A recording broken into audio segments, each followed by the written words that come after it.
Peering behind the glass and crossing into uncharted territory, we aim to bring you closer to the absolute truth.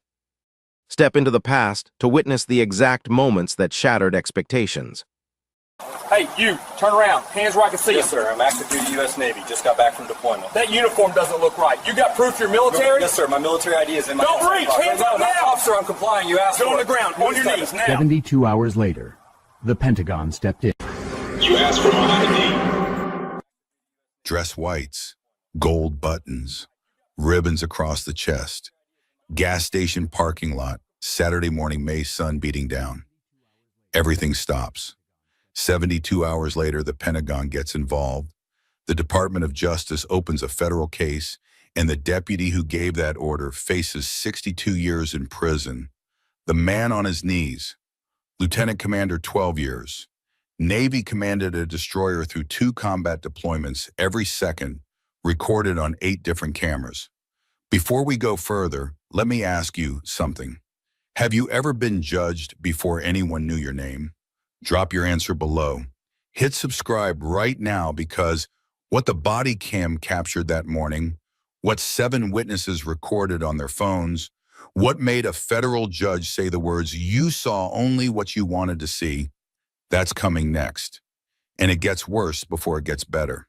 Lieutenant Commander Marcus Hayes, 30 years old, 12 years United States Navy, surface warfare officer qualified to command an Arleigh Burke-class destroyer, USS Porter Hull, number DDG-78, 2 Mediterranean deployments, 1 Navy and Marine Corps Commendation Medal, with Combat Distinguishing Device, the V for Valor. That medal came from Libya 2019, civilian rescue mission, 40 miles offshore, 14 refugees. In the waterboat, capsized militia firing from the coast. Hayes took a rigid hull inflatable straight into the gunfire, pulled every single person out, 3 of them children, and brought them back alive. That's who he was. This Saturday morning in May, he's driving home to see his mother after 8 months at sea, 35 miles to go, wearing his dress whites, because that afternoon, there's a veterans memorial service. She asked him to attend. She waited 8 months, cooked his favorite meal, didn't know her son would be calling from a jail cell instead. Now let's talk about Deputy Kyle Brennan, 36 years old, Sheriff's Department, 11 years on the job. His file looks clean on paper. The reality, 5 civil rights complaints filed against him between 2019 and 2023, every single one involving a black citizen, every single one closed without action. 2019, black pastor held 45 minutes at a traffic stop. 2020, black college student matched a description while reading in a park. 2021, black business owner questioned outside his own store. 2022, black teacher pulled over driving home from work. 23, black nurse stopped after a night shift.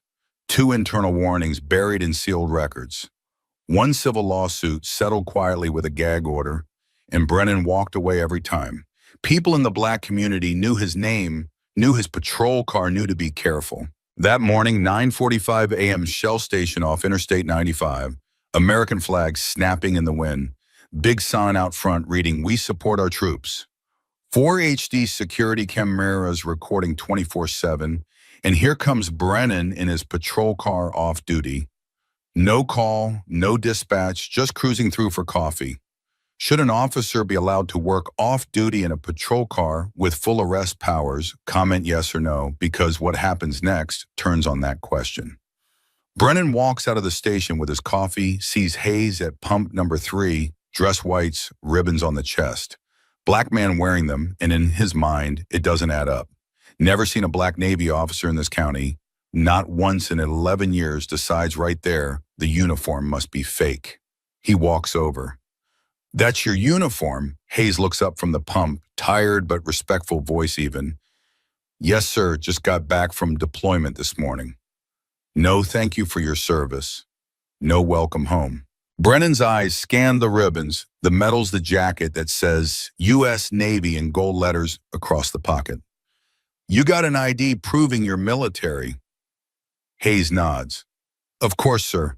Starts to reach toward his inside pocket. Same place every service member keeps their military ID. The exact thing Brennan just asked for, hands up. Don't reach for anything. Hayes freezes. His training kicks in, 10 years of it drilled into muscle memory. Comply, don't escalate. Survive the encounter, sort it out later. Hands go up slowly, palms open. Officer, you just asked me for my ID. It's in my pocket. Brennan steps closer, hand near his belt. On the ground, now. Sir, I just got home. I'm trying to see my family.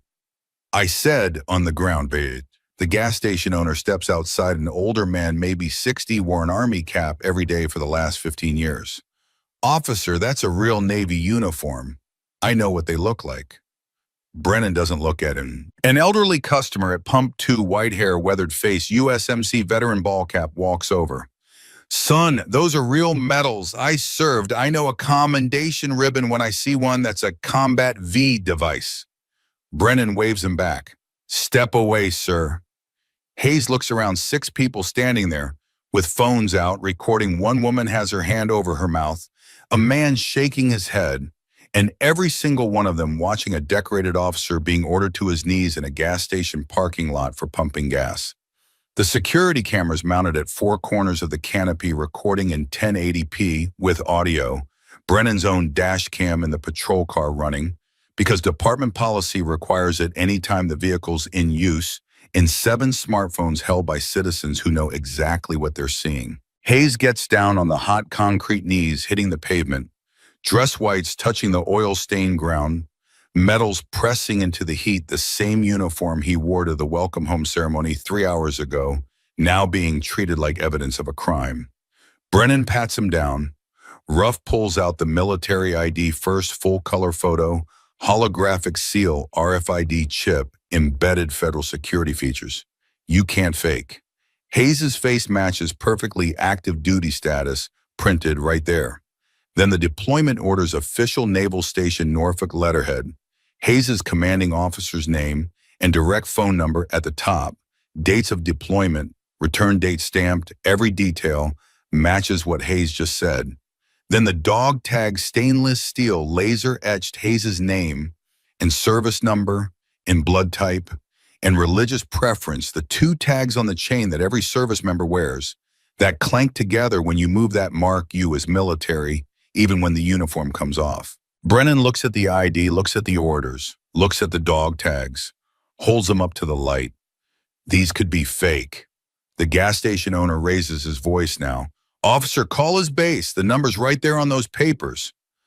This'll take you 30 seconds to verify.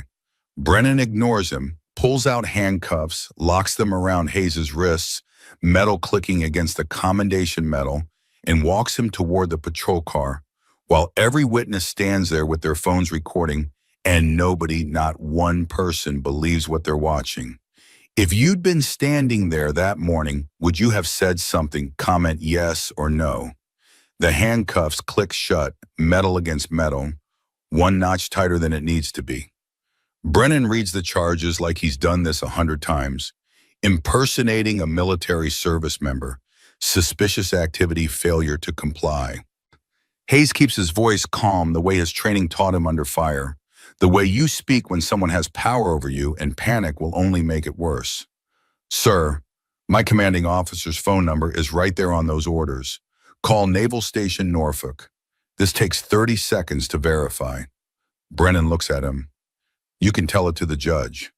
The Vietnam veteran at Pump 2 takes off his USMC ball cap, holds it over his chest, and tears run down his face. A mother near Pump 4 turns her daughter away, covers the 8-year-old's eyes, and the gas station owner is already on his phone, inside voice shaking. I need to report what I believe is an illegal arrest happening at my station right now.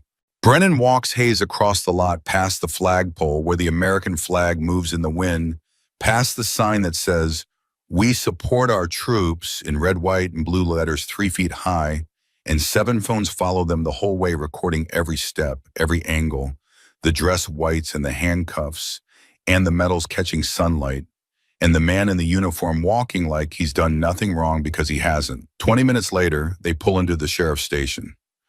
Brennan walks Hayes through the front doors, and 4 deputies look up from their desks.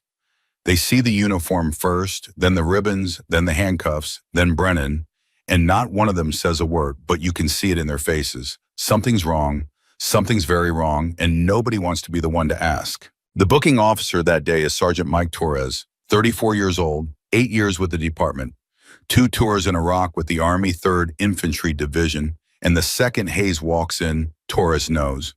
He knows uniforms. He knows what real medals look like. He knows you don't put a service member in handcuffs without verification.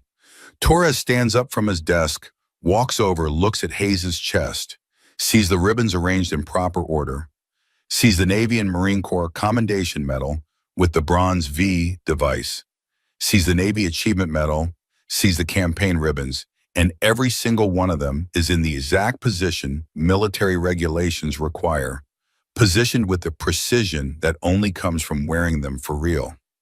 Brennan, Torres says, voice flat, "What is this impersonating the military? Caught him at a gas station." Torres looks at the uniform again. "You checked his ID. Could be fake."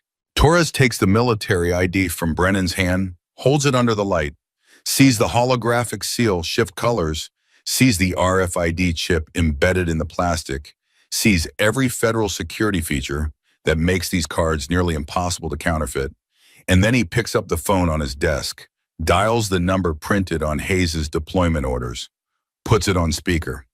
"Naval Station Norfolk Personnel, Command, Petty Officer Chen speaking. This is Sergeant Torres, County Sheriff's Department.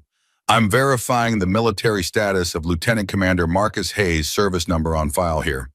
45 seconds of typing keyboard clicks through the phone line, every second stretching out, while Hayes stands there in handcuffs and Brennan stands there trying to look confident, and Torres waits.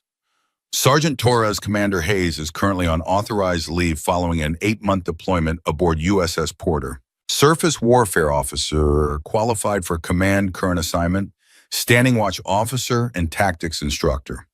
Service record shows Navy and Marine Corps Commendation Medal with Combat Distinguishing Device for Civilian Rescue under hostile fire, 2 Navy Achievement Medals, multiple campaign ribbons.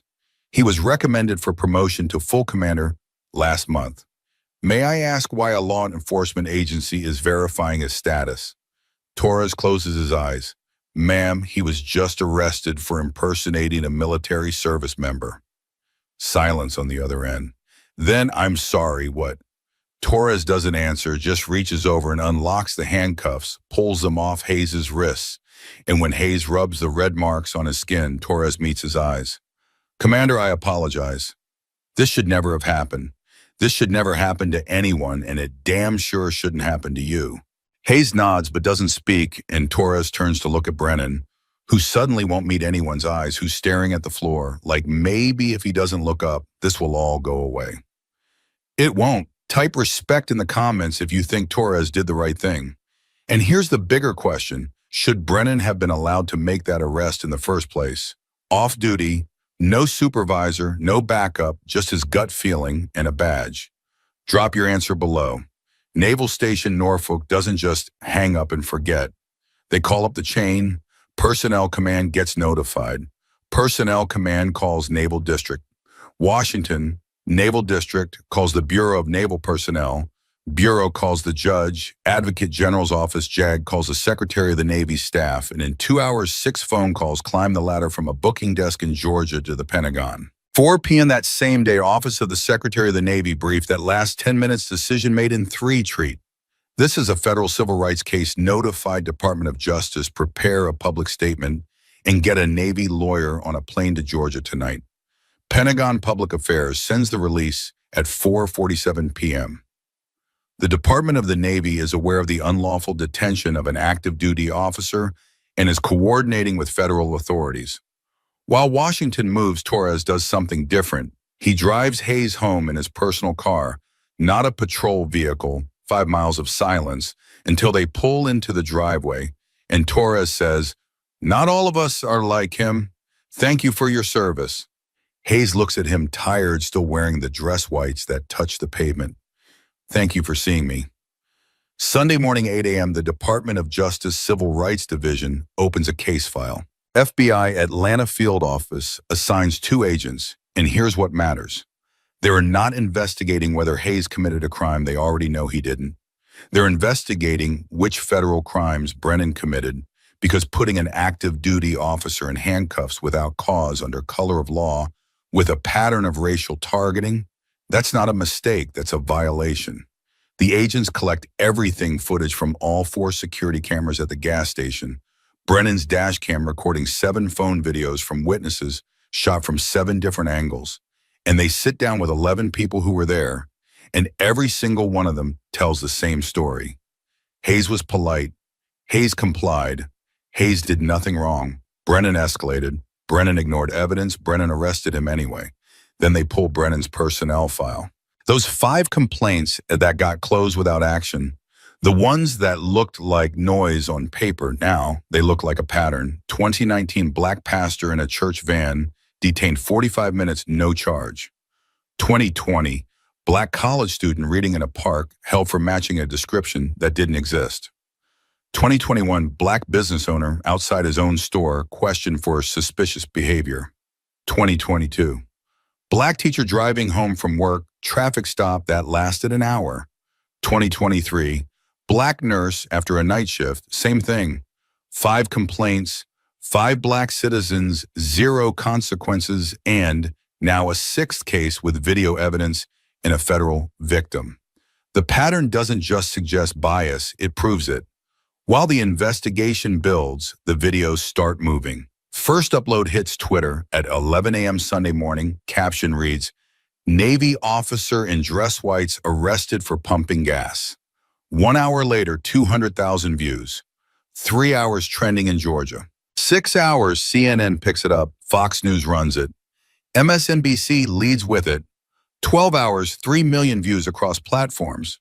24 hours, and he shot justice for Hayes is trending nationwide, top 5 on Twitter. 48 hours, BC covers it. Reuters runs it. Al Jazeera airs it. Monday morning, 72 hours after the arrest, 1 million combined views, and it's not slowing down, it's accelerating. Veterans groups respond first. Veterans of Foreign Wars issues a statement. American Legion calls for accountability. Iraq and Afghanistan, Veterans of America demands a federal investigation. Then the civil rights organizations join NAACP, ACLU Southern Poverty Law Center, and within a week, 40 national organizations have signed a joint letter demanding prosecution. Hayes's mother does one interview local news sitting in her kitchen, and when they ask her what she was doing when she found out, she says, "I was waiting with his favorite meal. I hadn't seen my son in 8 months. I got a call saying he was in jail." Wednesday, federal prosecutors filed charges. 5 counts, assault on a military service member.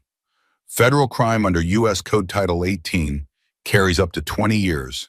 Deprivation of rights under color of law. Title 18, Section 242, up to life if bodily injury is involved. False imprisonment. Title 18, Section 2340, up to 15 years. Official misconduct, state and federal, up to 10 years.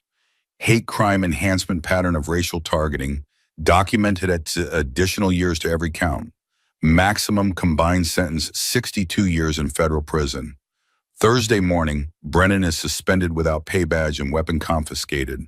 Friday afternoon, the sheriff personally terminates his employment, no pension, no benefits. 11 years of service erased. Saturday, 1 week after Hayes knelt on hot pavement in dress whites, a federal grand jury indicts Brennan on all 5 counts. His attorney tries to get him out on bail. The judge denies it. Brennan sits in county jail, the same booking room where Torres uncuffed Hayes, waiting for a trial he cannot win. Was 62 years too much, or was it too little for what he did? Comment your answer. 4 months later, at the federal courthouse in Atlanta, the courtroom packed wall-to-wall with media and veterans and people who watched the videos and needed to see how this ends. The judge is a former Navy captain, 28 years of service before the bench, and the jury has 3 veterans on it, 2 Army, 1 Marine. And when Hayes walks in and sits in the front row, wearing his dress whites, every ribbon in perfect position, nobody in that room has any doubt about what they're watching. The prosecution plays the gas station footage, first 8 minutes and 14 seconds. Uncut, no commentary. Just a security camera view with audio. Hayes pumping gas. Brennan approaching the conversation. The order to the ground, the handcuffs, the witnesses speaking up, and being ignored, all of it in high definition with timestamps running in the corner. Brennan's defense attorney tries everything. My client didn't recognize that as a military uniform, Your Honor. The prosecutor stands up. What did the jacket say across the pocket? U.S. Navy. And the medals on his chest, were they visible? Yes. And your client still arrested him? Silence. The lawyer pivots. The military ID could have been fake. My client had reason to believe. The prosecutor walks to the evidence table, picks up Hayes's military ID, holds it under a UV light in front of the jury, and the holographic seal glows blue and gold, shifts colors when you move it. And then she takes out a card reader, scans the RFID chip embedded in the plastic, and Hayes's service record appears on the screen in real-time: name, rank, photo, active duty status. All of it verified in 15 seconds in open court. A Navy uniform expert testifies, next former Master Chief with 30 years in, and he walks the jury through every detail of Hayes's dress. Whites, the ribbons arranged in exact order of precedence, the devices positioned with millimeter precision, the insignia correctly placed, a combination of awards that you can only earn through documented service. This uniform was earned, not bought. A civilian couldn't get these details right, even if they tried. Torres takes the stand still in uniform, and when the prosecutor asks him what he saw when Hayes walked into the booking room, he doesn't hesitate. I saw a decorated officer who'd been humiliated for doing nothing wrong. The prosecutor shows him Brennan's incident report, the one that says Hayes was acting suspicious and resisted compliance. And then she plays the dash cam footage, and Torres watches it again and says what he said the first time. He didn't resist. He complied with every order. The report is a lie. Hayes testifies last, and his voice stays calm the whole time. No anger, no bitterness, just the truth in plain language.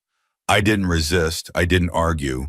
I did what my training taught me: comply and survive the encounter. I survived enemy fire in the Mediterranean. I shouldn't have to survive in a gas station in my own country. The jury deliberates for 4 hours. They come back with a verdict: guilty on all 5 counts. Brennan stands when they read it, no expression on his face, and Hayes sits in the front row and doesn't look at him, and Hayes's mother sits 3 rows back and cries, not from joy, from relief, from 8 months of carrying this weight and finally being able to put it down. 2 weeks later, sentencing. The judge speaks for 10 minutes, and his voice is measured and cold.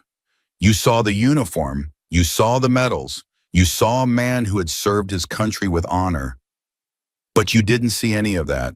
You saw only what you wanted to see. You humiliated a decorated officer in front of his community for no reason other than your own assumption. Sentence is 62 years in federal prison. No possibility of parole. Hayes files a civil lawsuit against the county. It settles in 6 months for $18.7 million, the largest police misconduct settlement in the state's history.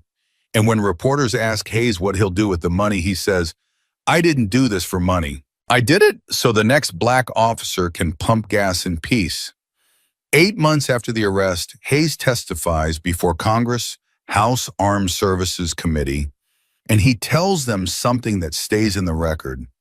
I have PTSD from combat, but the arrest was worse. In combat, I knew who the enemy was. At that gas station, I was the enemy in my own country.